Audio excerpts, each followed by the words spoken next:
What's up, ladies and gentlemen? My name is Ravi Wadden, and in today's video, I want to talk about the zero down lease offer on the Tesla Model 3 long range rear wheel drive. Specifically, I want to talk about why the zero down lease offer is a really good deal, even when you compare it to the 0% APR offer that you can get when you finance this same car. So what we'll do in this video is we'll head over to the Tesla website and we'll kind of go over this lease offer in detail. We'll talk about the mileage allowance, we'll talk about the monthly payment, the due at signing, we'll talk about all of the little nitty-gritty details that you need to know if you're in the market for this particular car.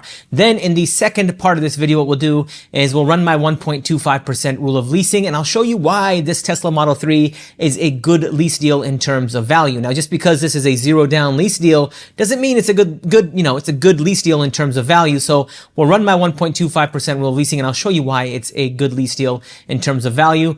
And then in the third part of this video, I'll show you why leasing this particular car makes a lot of financial sense compared to financing this car, even though you can get 0% on the Tesla Model 3 long range rear wheel drive right now. So with that, let's go ahead and jump into the video. And if you haven't already, please be sure to check out the inventory on drivematch.com. It's a company that I co-founded where you can get pre-negotiated lease deals, and the service is very similar to buying or leasing a car through Tesla. Everything is pre-negotiated. We have full transparency, and we have some amazing deals that are available throughout the country. But enough of the talking, let's go ahead and jump into the computer behind me. All right, ladies and gentlemen, here we are on the Tesla website, and as you can see, you can lease a Tesla long-range rear-wheel drive for $349 a month with $0 down. It's a 24-month lease that allows for 10,000 miles per year. Now, as you can see, I didn't select any options. I just went with the included stealth gray paint. Now, obviously, if you go with the black or the red, which is a $2,000 option, a $1,500 option for the black, it's going to be additional money. I kept the wheels standard, the black interior, which is included, and I did not add full self-driving, which is an additional $8,000. So what you want to do in Tesla's website is click right here where it says edit terms and savings, and Tesla makes it really clear, really transparent, which I really like.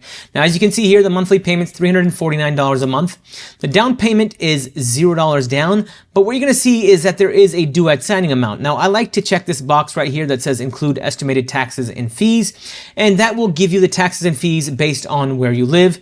Now, what you're going to see is that due at signing amount jumped to $1,864, but it still technically is a $0 down lease because this $1,800 is covering, first month's payment, acquisition fee, and other dealers' fees, and it's covering your registration. So depending on where you live, this might be a little bit more or a little bit less, but for me, it's $1,864. Now, this is assuming a 24-month term. If you want to do a 36-month term, you can, but the payment goes to $450 a month. So I recommend going with a 24-month term.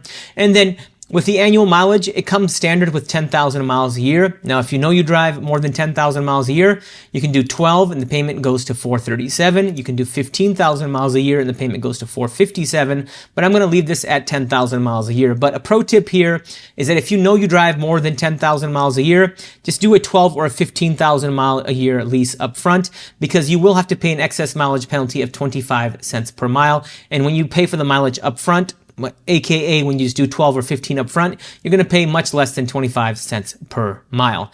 Now, if we continue looking at this lease deal, you'll see that I have this box unchecked, which is a gas savings of $83 a month. And you'll see that this Tesla now, two things I want to mention is that this monthly lease payment on Teslas includes the $7,500 EV tax credit. As you can see right here, I have it highlighted.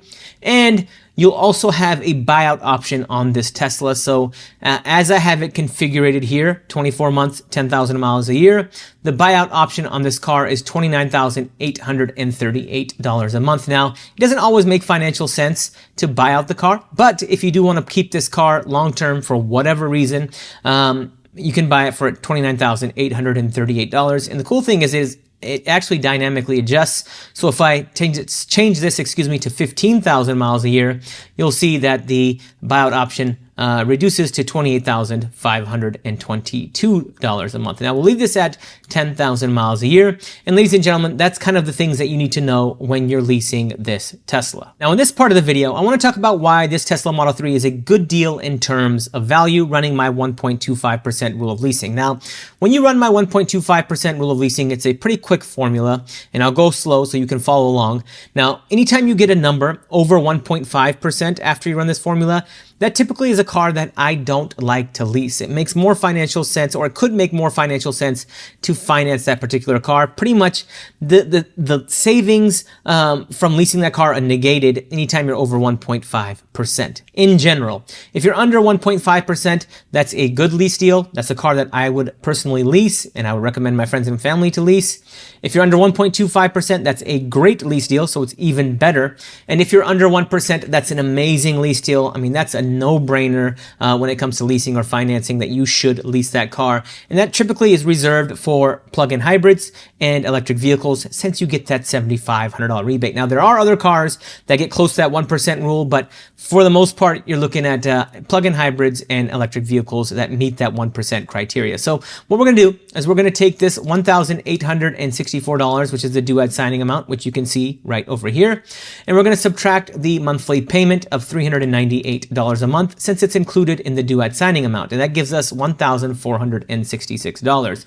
Now what we're going to do is divide this by 24, since it's a 24-month lease, and that takes that due at signing amount and it breaks it into 24 equal parts, and that gives us $61. Now what we'll do is we'll add the $398 back in, and you get $459. Now what this tells me, or what I call this, or what we call this in the car industry, is an effective monthly payment. So all taxes, all fees, all your down payments are rolled in, and your effective monthly payment is $459 a month. Essentially, if you multiplied this by 24, that would be the total cost of the lease over 24 months. But now what you're going to do is we're going to divide this number by this vehicle's MSRP, which is the manufacturer suggested retail price. And the MSRP, let me just verify on this car, is $42,490. So we'll divide this by 42,490, and then we'll multiply this by 100 to make it a percentage. And as you can see, you get 1.08%. Now, anytime you get under 1.5%, that's a good deal. Over 1.5% is a car that you typically should not lease.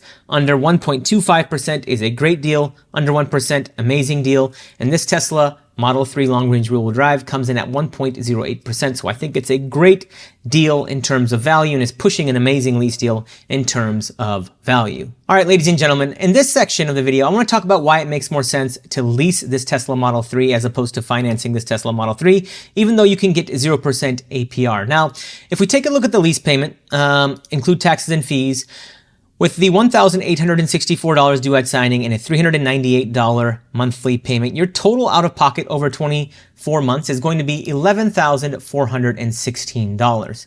Now, if we finance this car over 24 months, you're looking at a total out-of-pocket cost of $17,976. And this is assuming $3,000 down and assuming a 0% APR, and assuming that you qualify for the $7,500 EV tax credit. And ladies and gentlemen, over the term of 24 months, you're going to be spending roughly a little over $6,000 more to finance this car as opposed to leasing this car. Now, on top of that, when you finance this car, not everyone is going to qualify for the $7,500 EV tax credit. You have to meet these income limitations. So if you make more than $300,000 as a married couple, more than $225K as a head of a household, or more than $150K for all other filers, you're not going to get the $7,500 EV tax credit. But meanwhile, if you lease this car, everyone gets the $7,500 EV tax credit. It's kind of a loophole. It doesn't matter if you're Jeff Bezos or Bill Gates, you're going to get the $7,500 EV tax credit. And ladies and gentlemen, you know what else? When you lease this car, you're going to be protected from downside depreciation risk, because as we all know, what happens with Teslas is they depreciate at a rapid rate. So sometimes, people finance these cars and then 2 to 3 years later, they want to go trade them in or sell them. And what happens is not only have you paid more in terms of monthly payments than you would have if you leased it, but now you have negative equity when you go to trade it in or when you go to sell it. And what that means is the car is worth less than what you owe on it. So maybe you owe 35K and maybe it's worth 25K. That means you have $10,000 of negative equity. So that can put you in a world of financial hurt. And when you lease this car, you're going to be protected from that negative equity. And on top of that, you're also going to be have gap insurance included when you lease this car, because with Tesla leases, gap insurance is included. So anytime if you get in an accident, the gap insurance is what kind of covers the difference between what you owe on the car and what your car is worth. So if your car is worth, let's say, $35,000 and your car, you owe $42,000, that gap insurance is going to cover that $7,000 difference if it's stolen or declared totaled.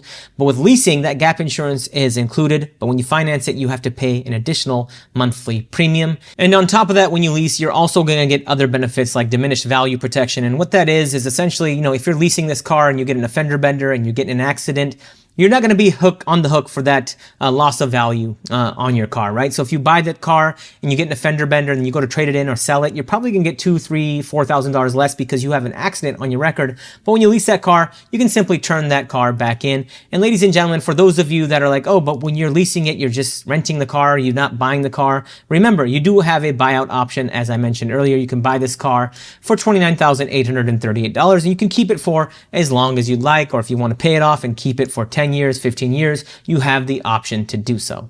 And ladies and gentlemen, that's why I think leasing this Tesla Model 3 long-range rear-wheel drive makes a lot of financial sense. If you have any questions about car leasing, or if you have any other questions about Drive Match or about leasing a Tesla, let me know in the comment section below. I'd be happy to get back to you. But with that, I'm going to call it a video. Thank you all for watching. Financial knowledge is power. Please like and follow for more.